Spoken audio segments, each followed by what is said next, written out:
NEET cut off पर क्या कहेंगे आप? देखिए, नीट कट ऑफ में जो व्यवस्था बनाई गई है उससे हम बिल्कुल संतुष्ट नहीं है। काहे संतुष्ट नहीं, क्या समस्या है? समस्या ये है, अरे 18,000 पदों को भर्ती कैसे की? 18,000 पदों को भरने की जो व्यवस्था बनाई जा रही है वो अयोग्य लोगों से भरा जाएगा। ये क्या कोई बात है कि अयोग्य परीक्षा कराई जाए, वो भी अयोग्य लोगों के लिए? आज देश में इस परीक्षा अब तक होती थी तो इसलिए होती थी कि अच्छे अभ्यर्थी हमको मिल जाए, और इतना उलटफेर हुआ है। आप खाली SC ST OBC पर आरोप लगा रहे हैं कि उनको आरक्षण दिया जा रहा है, -40 नंबर पे सिलेक्शन हो जा रहा है। अरे सामान्य वर्ग की भी तो घटाई गई है। आप पहले ये देखिए कि भारत की ये पहली परीक्षा होगी कि जो अयोग्य अभ्यर्थी को चुनने के लिए परीक्षा कराई जा रही है। ऐसी पहली बार हो रहा है। और आपने जो कहा कि सबकी मेरिट घटाई गई है, क्या जरूरत है घटाने की? अरे सबकी बढ़ा दी जाए और भी बढ़ा दी जाए, एक कटाफ तय कर दिया जाए कि इस कटाफ पे जो आएगा वो डॉक्टर बनेगा। कोई जरूरत नहीं घटाने की। अरे चाहे SC ST से हो, OBC हो, जनरल हो, कोई भी आवे। ये कोई ऐसी परीक्षा नहीं होने जा रही है। इस फैसले का क्या परिणाम होगा? इस फैसले का वो परिणाम होगा कि पूरा भारत वेंटिलेटर पे आ जाएगा।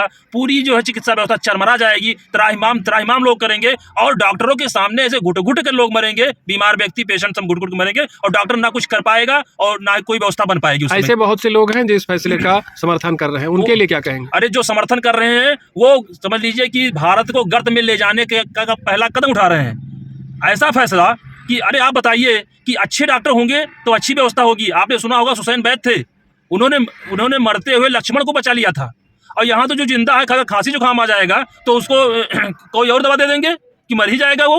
इन्हें पता नहीं होगा कि जहर की सुई कौन सी है और जीवनदायिनी सुई कौन सी है। जब ऐसी व्यवस्था की जाएगी चिकित्सा व्यवस्था की क्या हालत होगी? अरे हम तो कहेंगे उन डॉक्टरों से जो आज खुश हो रहे हैं कि मैं भी डॉक्टर बन जाऊंगा, MD बन जाऊंगा, MS बन जाऊंगा। मैं उनसे ही कहता हूं कि आप तो कम से कम इंसानियत और विद्वता को पहचानिए। जो लोग MD या MS होते हैं वो बहुत ही डेलिकेट केसेस को, बहुत ही इमरजेंसी केसेस को हैंडल करते हैं, जैसे ICU हुआ, सर्जरी के केसेस हुए।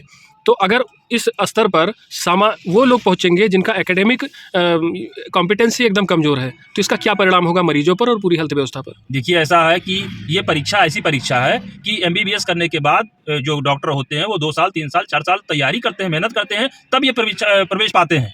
तो इसलिए इतना कठिन होता है कि कम से कम कोई क्रिटिकल केस आवे तो उसको सॉल्व कर सकें, उसको बचा सकें, इसलिए किया जाता है। आसानी से आप भर देंगे, लागे जैसे लगता है कि चौक से लेबर लेके आके भरना है। आपको दवा करनी है उनकी पेशेंट की, ना कि कोई अन्य कार्य करने हैं। तो इसमें जो व्यवस्था बनाई जा रही है ये बहुत ही गलत है। और 18,000 नहीं, हम कहते हैं 36,000 पद भी रिक्त हों तो भी कट ऑफ डाउन नहीं करना चाहिए। इस फैसले के विरोध में आप क्या कर रहे हैं? इस फैसले के विरोध में मैं आंदोलन करूंगा, मैं ज्ञापन दूंगा, और अगर उससे भी नहीं मानते हैं तो मैं न्यायालय शरण में जाऊंगा। मैं ये होने नहीं दूंगा, कतई इसको नहीं।